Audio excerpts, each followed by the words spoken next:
రాష్ట్రంలో మిరప పంట అంటే గుర్తుకు వచ్చేది గుంటూరు. వాతావరణ పరిస్థితులు, సాగుకు అవసరమైన స్థాయిలో వనరులు ఉన్న ప్రాంతం కావడంతో గుంటూరు జిల్లాలో అధిక విస్తీర్ణంలో మిరప పంట సాగు చేస్తూ రైతులు లాభాలు పొందుతుంటారు. ఇప్పుడు కర్నూలు జిల్లాలో కూడా మిరప పంట సాగుతో రైతులు లాభాలు గడిస్తున్నారు. వర్షాభావ పరిస్థితుల్లోనూ మిరప పంట సాగు చేస్తున్న రైతులు మెరుగైన దిగుబడులు సాధిస్తూ లబ్ధి పొందుతున్నారు. హైబ్రిడ్ రకాలతో పాటు సాధారణ మిరప రకాలను సాగు చేస్తూ లాభాలు గడిస్తున్న కరవుసీమ కర్నూలు జిల్లా రైతులపై ప్రత్యేక కథనం ఇప్పుడు. వర్షాభావ పరిస్థితులు, సాగునీటి వనరుల కొరత వారి ముందు తల వంచాయి. అధిక దిగుబడులు సాధించాలన్న పట్టుదల, శ్రమించే మనస్తత్వం వారికి లాభాల పంట పండించింది. మిరప పంట సాగు అంటే ఎక్కువ పెట్టుబడులు నిల్వ చేసుకోవడానికి శీతల గిడ్డంగులు అందుబాటులో ఉండాలన్న తీరును అధిగమిస్తూ కర్నూలు జిల్లా చిన్న, సన్నకారు రైతులు వేల ఎకరాల్లో మిరప పంట సాగు చేస్తూ లాభాలు పొందుతున్నారు. కర్నూలు జిల్లాలోని నందికొట్కూరు, పాణ్యం, శ్రీశైలం, డోన్, ఎమ్మిగనూరు నియోజకవర్గాల పరిధిలో ఈ ఏడాది అధిక విస్తీర్ణంలో మిరప పంట సాగైంది. జిల్లాలో సాధారణ సాగు విస్తీర్ణం 13,896 హెక్టార్లు ఉండగా ఈ ఏడాది వర్షాభావ పరిస్థితులు ఉన్న 13,700 హెక్టార్లలో సాగు చేశారు.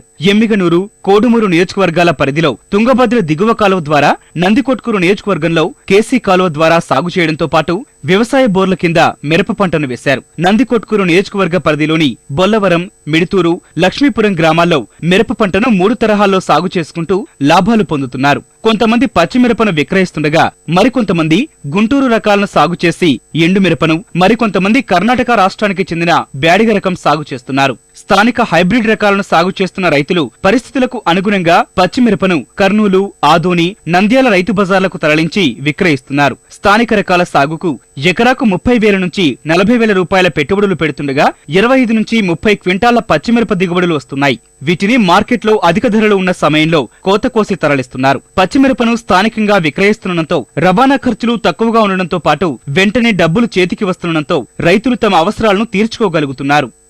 నెలకు కోత కోసినాం. ఫస్ట్ కోత మేము కోసిన తర్వాత మాకు పోతే హైదరాబాద్ పోతాం, లేదా మహారాష్ట్రలో కూడా వస్తారు ఇక్కడ వ్యాపారస్తులు, అక్కడ వెళ్ళిపోతుంది. అక్కడ తీసుకున్న రేటు ఈ సంవత్సరం అయితే బాగుంది. దాదాపు ఎకరా 2 లక్షల వరకు వచ్చినాయి. నేను 2 ఎకరాలు వేసినాను సార్. ఇప్పుడు పెట్టుబడి అంటే కోతకు వస్తాకల్లా నీకు దాదాపు 40,000 వస్తుంది సార్. అదే ఎకరన్నర వేసినాం సార్. నేను కూడా బాగానే వచ్చింది. ఈ సంవత్సరం అయితే బాగానే ఉన్నాయి పంటలు. మిరప అయితే బాగానే వచ్చింది, రేటు కానీ బాగానే ఉంది. 30,000-40,000 దాకా వస్తుంది పెట్టుబడి.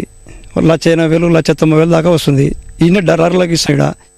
మరో తరహా రైతులు గుంటూరు రకం మిరప పంటను సాగు చేస్తున్నారు. ఈ రైతులు ఎకరాకు 40,000 నుంచి 60,000 రూపాయలు పెట్టుబడులు పెడుతున్నారు. పంటను పండించాక ఆరబెట్టడం ద్వారా ఎండుమిరపగా తయారు చేస్తున్నారు. తయారైన ఎండుమిరపను మహారాష్ట్రతో పాటు హైదరాబాద్ నగరానికి తరలించి విక్రయిస్తున్నారు. పంట నాణ్యతను బట్టి క్వింటా 5 నుంచి 6,000 రూపాయల వరకు ధర లభిస్తోంది. ఎకరాకు 25 నుంచి 30 క్వింటాల మేర ఎండుమిరప వస్తుండటంతో 1,20,000 నుంచి 1,50,000 రూపాయల వరకు వస్తుండగా పెట్టుబడులు పోను 80,000 నుంచి 1,00,000 రూపాయల వరకు ఆదాయం వస్తోంది. గుంటూరు రకంతో పాటు మరికొంతమంది రైతులు కర్ణాటకకు చెందిన బ్యాడిగ రకం మిరపను సాగు చేస్తున్నారు. ఈ రకానికి గుంటూరు కంటే ఎక్కువ ధర లభిస్తోంది. బ్యాడిగ రకం మిరప పంటను హుబ్లీ, బళ్ళారి, బెంగళూరు ప్రాంతాలకు తరలించి విక్రయిస్తున్నారు. గుంటూరు రకం సాగు చేసిన రైతుల కంటే బ్యాడిగ రకం సాగు చేసిన రైతులు ఎక్కువ లాభాలు పొందుతున్నారు. 4 ఎకరాలు మిరప తోట వేసినాము. టిప్పుకు 80,000 వస్తుంది. కోతకు 4 ఎకరాల మీద ఎకరాకి 20,000 లెక్క. మాకు మిరప తోటలోనే మంచి ఆదాయం ఉంది సార్. 10 మంది కొడుకులు ఉన్నట్టు అనుకో. ఇది మిరప తోట అంటే మిరప పంట వేసినాము. కోత కూలీలకు బాగా ఖర్చు ఎక్కువ, 250 రూపాయలు మనం అమ్ముతుంది. పంట బాగానే దిగుబడి ఉంది. ఈసారి మంచి లాభాలే ఉన్నాయి పచ్చిమిరపలో. ఇది కర్నూలులో అమ్ముతాం తీసుకుపోయి. ఇది 2 ఎకరాల పంట. ఇప్పటి వరకు 3 కోతలు వచ్చినాయి. 10-12 దాకా వస్తాయి పెట్టుకుంటే. స్థానిక అవసరాలతో విక్రయించే పచ్చిమిరపతో పాటు పండు మిరపకు ఆశించిన ధర లభిస్తుండటంతో అధిక శాతం రైతులు మిరప పంట సాగుకు మొగ్గు చూపుతున్నారని వ్యవసాయ అధికారులు తెలిపారు. మిరప పంటకు ఎక్కువ రసాయన ఎరువులు వాడాలన్న అపోహతో రైతులు ఎక్కువ ఎరువులు వినియోగిస్తున్నారన్నారు. ఇలా చేస్తున్నా అధిక ధరలు ఉండటంతో రైతులు లాభాలు గడిస్తున్నారని, రసాయన ఎరువుల సాగులో నియంత్రణ పాటిస్తే మరింత లాభాలు వస్తాయని వ్యవసాయ అధికారులు తెలిపారు. ముఖ్యంగా బావుల కింద ఈ మిరప పైరును సాగు చేస్తారు. ఈ సంవత్సరం ఏమంటే గతంలో ధరలు బాగా ఉండడంతో రైతులకు వీటిపైన ఉన్న ఆసక్తితో దాదాపుగా 1,300 నుంచి 1,400 హెక్టార్లు అంటే దాదాపుగా డబుల్ విస్తీర్ణంలో 3,000 ఎకరాల దాకా కూడా ఈ మిరప పంట సాగు చేయడం జరిగింది. మిరప పైరు అంటే మనము ఖరీదుతో కూడుకున్న పైరు కాదు, సాధ్యమైనంత తక్కువ ఖర్చుతోటే మనం చేసుకోవచ్చు అనే ఆలోచన చేసుకోవాలి. అట్లాగే భూమి యొక్క ఆరోగ్యాన్ని కాపాడుకోవడం కూడా భవిష్యత్తులో దృష్టి పెట్టుకోవాల్సిన అవసరం కూడా చాలా ఉంది.